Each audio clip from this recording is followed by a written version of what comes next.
Do you study for hours, but forget everything the moment you close the book? You're not alone. I used to spend weekends buried in textbooks, only to blank out during exams. I thought maybe I just wasn't smart enough, or that my brain was broken. But then I realized it's not about studying harder but smarter. Our brains are wired for stories and emotions, not boring facts. Today, I'll show you a simple two-step system to help you remember anything forever. Step 1. Turn information into emotion.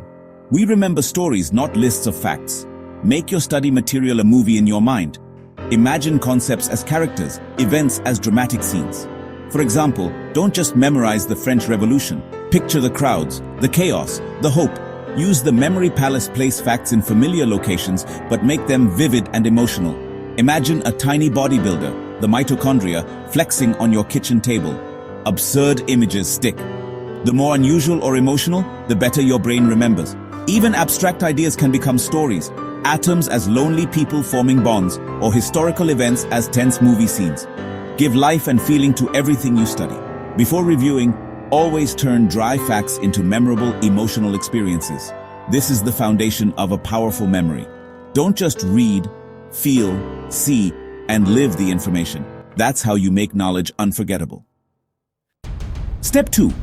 Recall. Don't just reread. Most people reread notes, but that's passive and ineffective. Instead, close your book and try to remember everything you can. Use the Feynman technique. Explain the concept out loud, as if teaching a friend. When you get stuck, check your notes only to fill that gap, then try again. This active recall is like a workout for your memory. Combine it with spaced repetition. Review after a day, then 3 days, then a week. Each recall session strengthens your memory and slows forgetting. Use flashcards, apps, or just paper. What matters is testing yourself, not just reviewing. After studying, write or say everything you remember, then check what you missed. Focus on the gaps. That's where real learning happens. If it feels hard, you're doing it right. Struggle means your brain is building stronger connections. Quiz yourself, teach others, and keep pulling information out of your mind.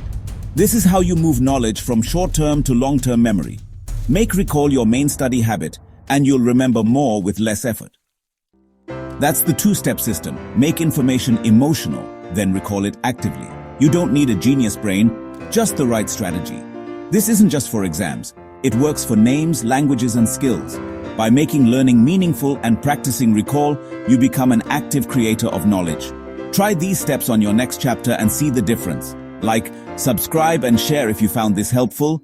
Now go unlock your brain's true power.